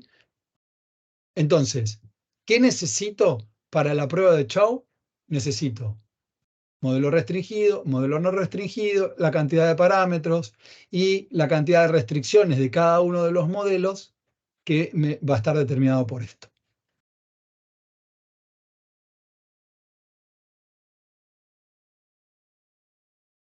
Esto lo estimé, me parece que no. Si no lo vuelvo a estimar, esto es el inciso B. Bien. P-value. Ahí está. Bien. 499, 373 y el p-value 0,2. ¿Alguien que me pueda decir, se animan a interpretar la prueba en función del p-value? El p-value me dio 0.02 y la prueba dijimos que es esta. Este es el estadístico, esta es la regla. ¿Qué me estaría diciendo el p-value? Que la probabilidad de cometer error de tipo 1 es muy baja, Ajá. más del 2%. Un poquito más del 2%. ¿Y qué me supone que la probabilidad de rechazar por error? ¿Qué rechazar por error? A ver, sería rechazar la hipótesis nula siendo esta verdadera. Correcto. Y entonces, con un p-value de 0,023, ¿qué decisión tomarías? Rechazarla. Muy bien. ¿Y qué O supone? aceptar H1. Bien, y se rechaza la hipótesis nula. Bien, y cuando rechazo la hipótesis nula, ¿qué conclusión estaría sacando? Esta de acá, la de la hipótesis alternativa. Claro. Que hay evidencia. Y hay evidencia de un cambio estructural, ¿no? Que habría evidencia exactamente de un cambio estructural, ¿sí?, en al menos uno de los parámetros de la ecuación de regresión a partir del año 2002.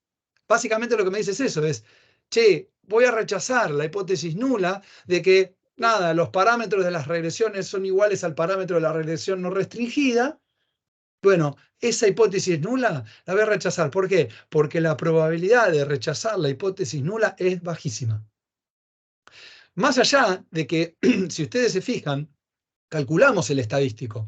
¿El estadístico cuánto nos dio? 4,99, fíjense acá. 4,99 nos dio el estadístico. ¿Y cuánto era el valor crítico? 3,77. Y el valor crítico de 3,77, ¿qué es? Menor, por ende, rechazo también. Si el estadístico es mayor al crítico, ¿qué hago? Rechazo. ¿Se entiende? Entramos por el valor de estadístico y por p-value. Son las dos formas que tengo como para tomar una decisión con respecto a la prueba. Entonces, rechazo H0 y digo, bueno, hay un cambio estructural, evidentemente, en los datos que están acá. ¿Ok? Inciso C. ¿Qué dice el inciso C del ejercicio? Se consideró que en el modelo se había omitido una variable explicativa relevante. En tal sentido, se decidió adicionar la variable exportaciones en la especificación inicial del modelo. ¿Sí? Y lo volvieron a especificar. O sea, ¿qué hicieron? Dijeron, che, hay una variable que está faltando. Vamos a meter, para mí, recaudación también se explica por expo. Metieron expo adentro y recalcularon el modelo. ¿Y qué les dio? Menos 1,231 el intercepto, 0,17 para consumo y 0,86 para expo. ¿Sí? Y estos son el resultado de esos cálculos. ¿Qué dato les llama la atención, chicos, ahí? Raro.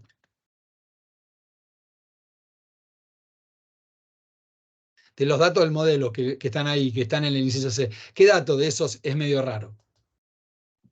El R cuadrado, ¿no? Eso, ¿quién dijo eso?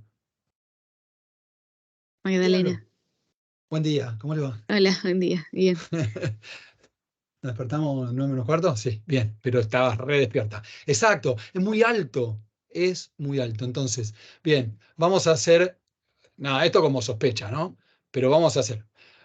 ¿Qué tenemos que probar? Tenemos que probar que en el modelo original nos habíamos comido incluir exportaciones. Por tanto, ahora cuando metemos exportaciones, estamos con un modelo mucho mejor que el otro. Entonces, ¿qué hacemos? Vamos a tener que meter una prueba para ver si había una variable omitida. Entonces vamos a ver la prueba de variable omitida. ¿Qué estadístico vamos a usar para esta cuestión? Este de acá. Este de acá. Prueba de variable omitida. H0, beta sub 3, vale 0. O sea, ¿qué me dice la hipótesis nula? Vale 0, flaco. No la tenía que haber puesto. H1, no es 0. Esta variable omitida, en este caso exportaciones, es buena. La tendrías que haber metido en el modelo. ¿Cómo lo evalúo? Con este estadístico. ¿Y dónde tiene que caer? En esta zona. Bueno, calculo el estadístico. Esperen que lo vamos a calcular. El signo inciso C. Calculo el estadístico empírico. Pingui. El estadístico empírico, chicos, fíjense qué sencillo que es. ¿Ven la cuenta que estoy haciendo? ¿O no? Estoy haciendo el estadístico T, el típico estadístico C de T de significatividad individual. Es 0,862 dividido 0,217. ¿Lo ven? Sale del enunciado. Esto sépanlo porque son las primeras pruebitas que van a hacer. Entonces, ¿el T qué me da? Este valor de acá. 3,97. ¿Sí? 3,97. ¿Ok? ¿Y qué me dice? ¿Dónde voy a caer? Bueno, calculo el p-value. ¿Qué les había dicho del T? Que los valores más o menos tenían que mirarlos en 2. Si eran más de 2, menos de 2, ¿se acuerdan? Bueno, lo vemos con el p-value. De vuelta. ¿El p-value es muy bajo? ¿Qué me indica el p-value bajo? Que la probabilidad de rechazar a la hipótesis nula por error es muy baja. Por ende, voy a rechazar la hipótesis nula. ¿Por qué? Porque no tengo miedo o tengo un miedo chiquito de cometer un error. Rechazo H0. ¿Sí? Entonces, ¿qué me dice? Que la variable exportaciones es significativa para explicar a la recaudación impositiva. Por lo tanto, ¿qué digo? ¿Había una variable omitida? ¿Sí o no? Sí. Bien, exacto, había una variable omitida. Bueno, como trampa no había ningún problema en el R cuadrado, o no, después veremos con otro. Entonces, sí, acá nos dimos cuenta que estimamos primero un modelo que tenía un buen R cuadrado, era 0,92, ¿verdad? Pero después nos dimos cuenta que cuando incluimos una variable, hicimos la prueba de variables omitidas, nos daba que esa variable estaba omitida. Entonces, ¿qué pasa? En el primer modelo, quizás la variable consumo estaba incorporando más datos que los que tenía que incorporar por sí misma, por consumo. ¿Y cuáles eran esos datos? Los que le proveía la variable exportaciones. ¿Sí?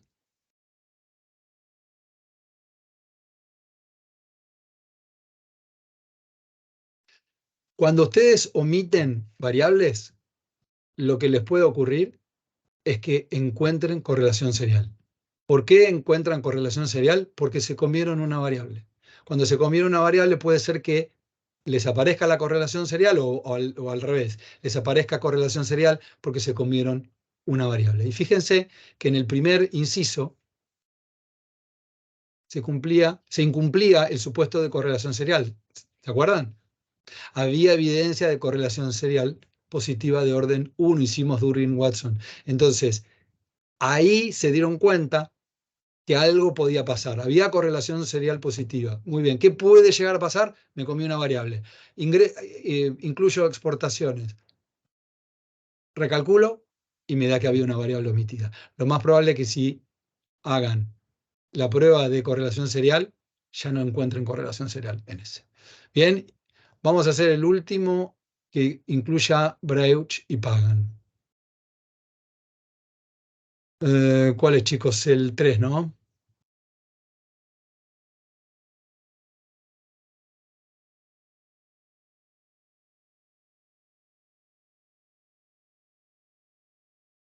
No, vamos a hacer el 3.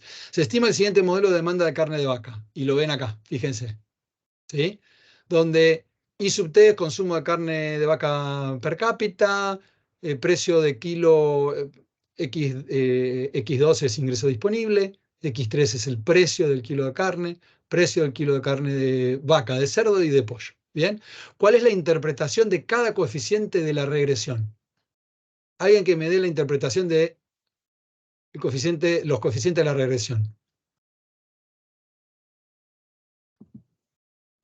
¿Puedes traer la ¿La práctica? sí, la práctica de esta pantalla? Sí. ¿La ven? ¿Se ve ahora? ¿Lo agrando? Ahí se ve, ahí se ve. ¿Ahí se Se ve ve mejor?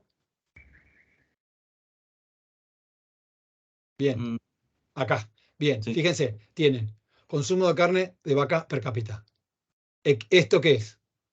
Ingreso disponible. Esto X3, ¿qué es? Precio del kilo de carne de vaca. ¿Esto qué es? Precio de cerdo, precio de pollo. ¿Ok?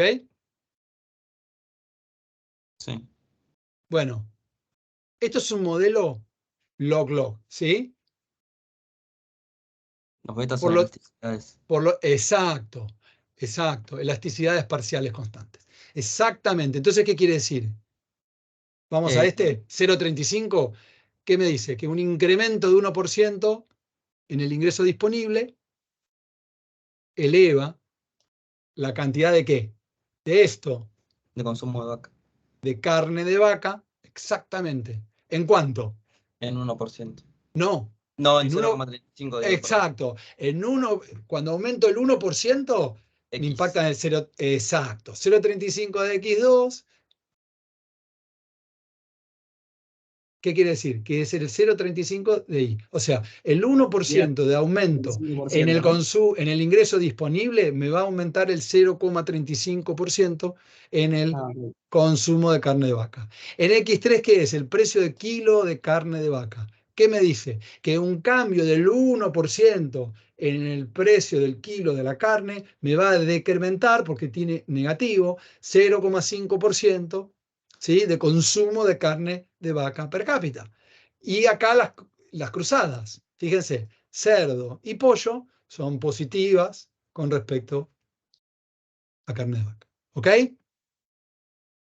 Esto, chicos, fundamental. Interpretar qué son los parámetros y cómo funcionan. ¿Sí? Cuando tengo un cambio en la variable explicativa, cómo impacta en la explicada a través del parámetro. ¿Ok? Bien. ¿Qué quiere decir el intercepto? Alguien que me diga, ¿qué quiere decir el intercepto acá? Se lo van a preguntar. si En todo lo caso demás- en el que no varíe ningún parámetro, ¿cuánto sería el consumo de carne? En caso de que no varíe ningún parámetro, más o menos, más o menos, más o menos. ¿Por qué? Porque en realidad no es que no varíe ningún parámetro. Fíjate una cosa, el intercepto de una función lineal, ¿cuál es? Cuando todos los parámetros de las variables explicativas, en el caso de regresión, dan cero, ¿verdad? Ese es el verdadero valor del intercepto. Cuando todo esto de acá da cero, ¿correcto? Sí. Ahí vale el intercepto. ¿Cuándo da cero esto? Son logaritmos. ¿Cuándo da cero? Cuando valen 1. Ahí se anulan los logaritmos. Y me da 2,4. Bueno, ojo, porque acá el intercepto no tiene la verdad, no tiene una interpretación muy relevante o muy interesante en este caso. Está bueno que lo pongan. Hay veces que el intercepto sí tiene algo muy obvio, no sé, el consumo autónomo sale por un intercepto en una regresión. Listo, lo pongo. Pero acá no tiene un valor muy interesante como para explicar. Pónganlo. Y no se coman el amague, ojo que no es cuando vale 0. En este caso, como son logaritmos, es cuando vale 1. ¿Ok? Bueno, y a ese 2.4, el intersecto, habría que elevarlo, digamos, sería e a la No, 2.4. No, no, no, no, perdón, sí. directamente no decimos nada Sí, de... sí, sí, sí, sí, sí, sí, sí, sí. Tiene que hacer e a la 2.4, claro, porque tiene que hacer logaritmo natural de todo. Exactamente. ¿Ok? O sea, si vos querés expresar el intercepto de manera correctamente en su valor, para dar una conclusión vas a decir el intercepto de, y haces e a la 2.4 es de tanto y no tiene un resultado muy interesante. Bla, bla, bla. Inciso B. ¿Qué dice el inciso B? Dice, ¿qué puede decir acerca de la eficiencia de los estimadores con la información disponible? Bueno,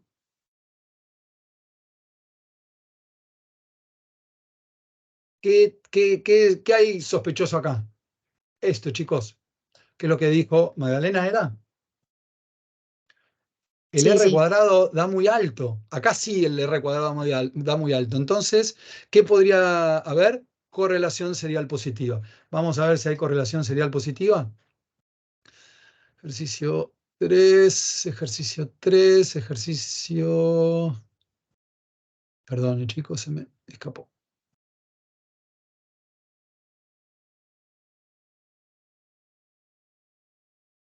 Bien.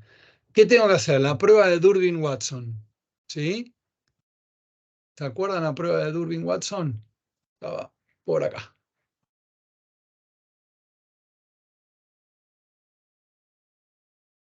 Acá. Durbin-Watson. H0, no hay correlación. H1, sí hay correlación, estadístico y demás. ¿Bien? ¿Se acuerdan de esto? Regla de rechazo y demás. Bien. Calculo los residuos de la regresión auxiliar, bla, bla, bla. Listo. ¿Qué me da?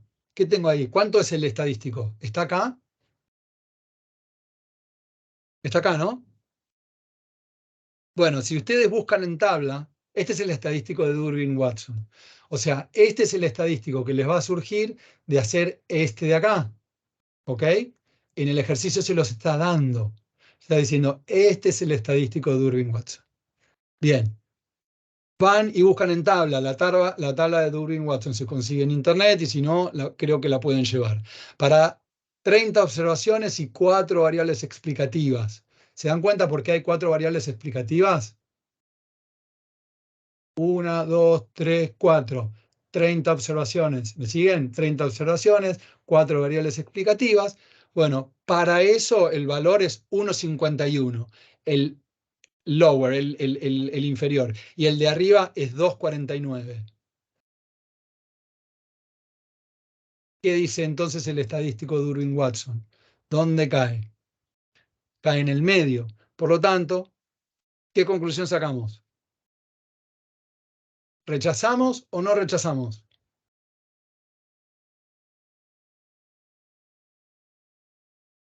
No. Hay ausencia, ¿no? No hemos encontrado evidencia de correlación serial. Exacto. No hemos encontrado evidencia de correlación serial. ¿Se entendió? Está todo acá, chicos. Está todo acá. Estadístico, y lo único que tienen que hacer es ir a buscarlo a la tabla. No se tienen que volver locos. Está ahí. Miren, porque muchas veces la info está. ¿Ok? Y por último, con esto vamos a terminar. Perdón que me extiendo un chiquitín. Un econometrista sostiene que la carne de vaca, de cerdo y de pollo no son productos sustitutos, ¿sí? Y presenta esta regresión. ¿Qué hace? Una regresión en donde saca cerdo y pollo, saca estos dos de acá, ¿ok? Entonces, ¿qué es lo que está probando? Una prueba de variables omitidas, igual que la anterior, ¿se entiende?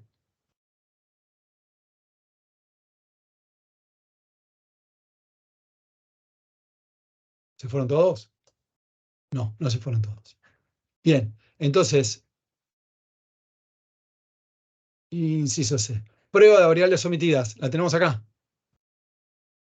Vamos a ver si las variables... No, no son estas, che. 2. Esta.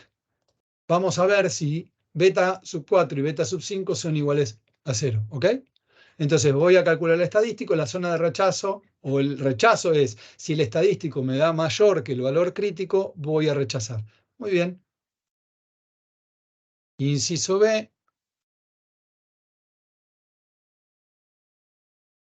Inciso C. Bien. Vamos, ejercicio 3, inciso C. Acá, calculo el estadístico y sus p-value. ¿Qué vemos rápido de acá? Un p-value alto, ¿verdad? Más allá de que vemos que el estadístico calculado está por debajo del valor crítico, el estadístico está por debajo, vemos un p-value bajo. El p-value que calculamos nos dio 0,26. El estadístico nos dio 1,38 y el valor crítico es 3,38. ¿Sí? ¿Qué podemos hacer? ¿Qué pasa? ¿Podemos rechazar H0?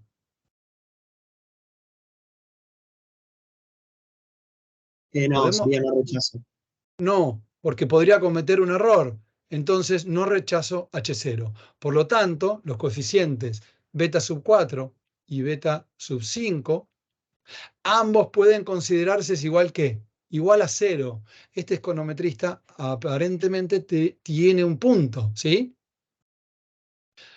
¿Qué podemos decir? ¿Cómo sería una respuesta un poco más apropiada? No parece haber evidencia estadística de que la carne de cerdo y de pollo sean sustitutos de la carne de vaca, tal como afirmó el econometrista. O sea, el econometrista me presentó un modelo alternativo que le faltaban 2 variables. ¿Qué tengo que hacer para darme cuenta? Tengo que hacer una prueba de significatividad de esos coeficientes. Lo calculo y digo, oh, no puedo rechazar H0. H0, ¿qué me dice? Que beta sub 4 y beta sub 5 podrían ser iguales a 0.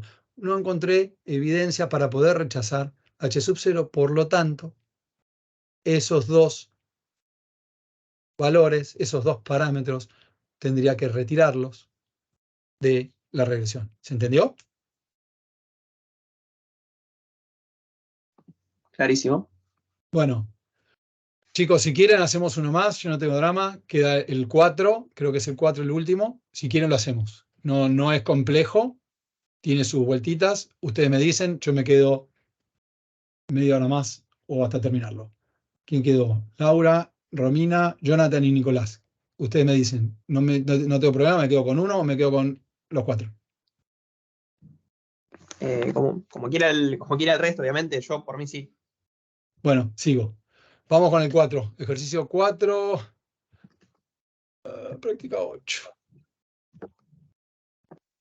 Ah, la puse acá.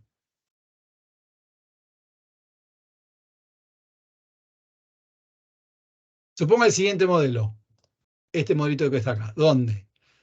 La variable pronosticada o predicha es Producto Interno Bruto, consumo y saldo de balanza comercial. Los resultados de la estimación, utilizando datos anuales proporcionados por el Ministerio de Economía para el periodo 86-2012, son estos que está acá. O sea, corren el modelito y les da esto. Siendo los números entre paréntesis, de vuelta, los desvíos estándar estimados de los parámetros. Y les proporcionan R cuadrado, el crítico y el valor crítico para la prueba. Interpreten los estimadores obtenidos. Bien, ¿qué es lo primero que vamos a hacer para interpretar los valores obtenidos? A ver, hagámoslo entre que a mí me cuesta y que ustedes tienen miedo de preguntar o lo único que están tratando es algunos sacando datos para ver cómo va a venir el parcial, tratemos de hacerlo entre los dos. ¿Qué interpretación tenemos de los estimadores? Este y este. ¿Qué me estarían diciendo? Este de acá. ¿Este qué es? ¿Consumo privado? Ese Sí, sería, consumo privado, ¿no? Creo que sí. Sí, no, a ver, te dice que cuando varía el consumo privado en una unidad, y Perfecto. varía en 1.35. Bien, ¿y qué es? El Producto Interno Bruto. O sea, lo que te Exacto. dice es cómo impacta en el Producto Interno Bruto una variación de una unidad en el consumo privado. Bien, y lo mismo para balanza comercial. Cuando aumenta una unidad la balanza comercial, ¿cómo impacta esto en el Producto Interno Bruto? ¿Ok? Bien. ¿Y el intercepto qué sería? Cuando son cero nuestras variables explicativas, ¿cuánto es el Producto Interno Bruto? ¿No? Bien, y acá hay un dato a interpretar económicamente. Fíjese una cosa. ¿El saldo de la balanza comercial puede ser cero? Sí, si tenés Sí. exportaciones igual a importaciones. Bien, ¿y el consumo privado puede ser cero? A ver, es difícil, pero sí. Es difícil, es difícil. Entonces, no es un escenario factible. Entonces, No, quizás no. está bueno que pongan esta interpretación, interpretando económicamente lo que significa esto, es decir, bueno, puede ser que la balanza comercial sea cero, pero que el consumo privado es una situación que no sería factible. Esto está bueno ponerlo, ¿ok? Inciso B, ¿qué dice el inciso B? ¿Considera satisfactorio al modelo estimado? Chequee bondad de ajuste y significatividad individual y conjunta, ¿sí? ¿Considera satisfactorio el modelo? Bondad de ajuste, significatividad individual y conjunta. ¿Vamos a hacerlo? Bien, este es ejercicio 4, inciso B. Ejercicio 4, inciso B. Vamos a calcular.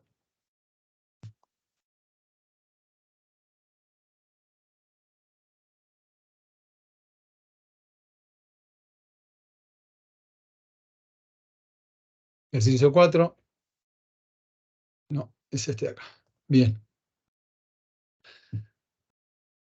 Vamos a hacer la prueba ¿qué? Prueba conjunta de las variables, ¿sí? ¿Qué dice la prueba conjunta en su hipótesis alternativa? Que conjuntamente los parámetros valen cero. La alternativa, que no es así, ¿ok? Este es el estadístico y este es el criterio de rechazo. ¿Me seguís hasta ahí? ¿Me siguen? Sí. Bien.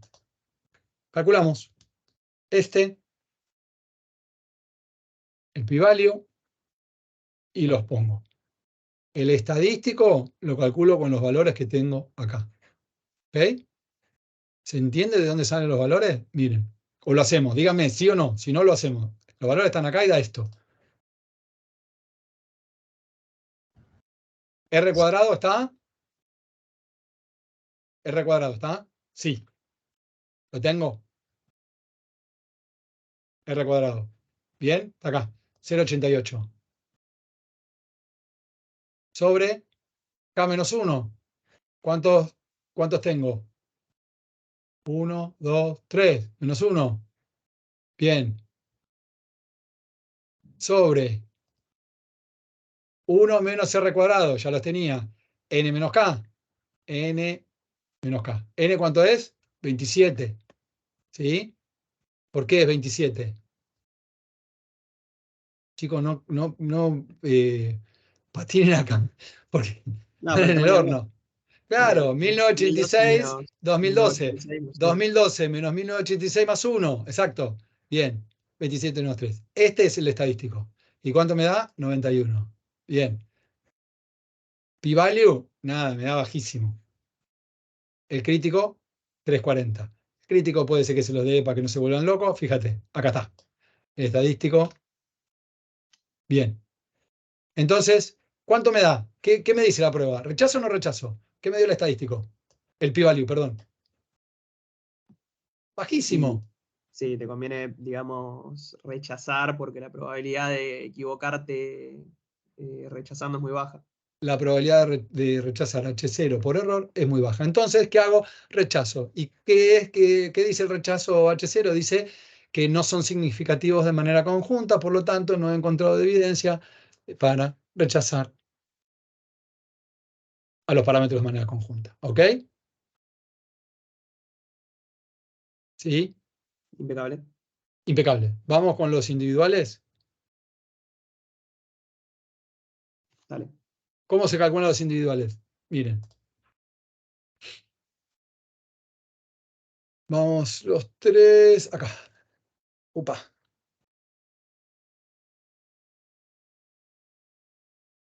Bien. ¿Todo bien? Acá. El p-value a mano es más complicado sacarlo, ¿no? Te conviene más sacar el El T p-value a empírico. mano sí, porque sí, el T empírico siempre es más fácil. Lo que pasa es que si estás usando R, el p-value, primero en las regresiones, cuando laburen con regresiones y demás, el p-value ya te sale calculado, pero si no, lo sacas muy fácil. Sí, sí, sí. Qt y todas estas funciones te dan el valor al toque. Entonces, bueno, acá lo tenemos.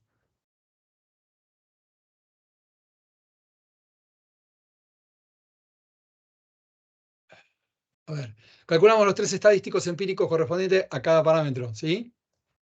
Y los comparamos con los críticos que corresponden. ¿Qué nos dan los parámetros?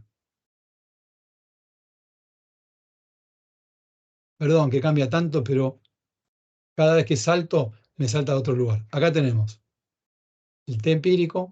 ¿Qué estoy haciendo? La prueba de significatividad individual de cada uno. Estoy viendo si individualmente los parámetros van. Bueno, ¿qué hago? Divido el valor del parámetro sobre el desvío y veo si me cae acá. ¿Cómo puedo calcular acá? Con los valores que tengo acá. ¿Ven? Crítico inferior y T crítico superior.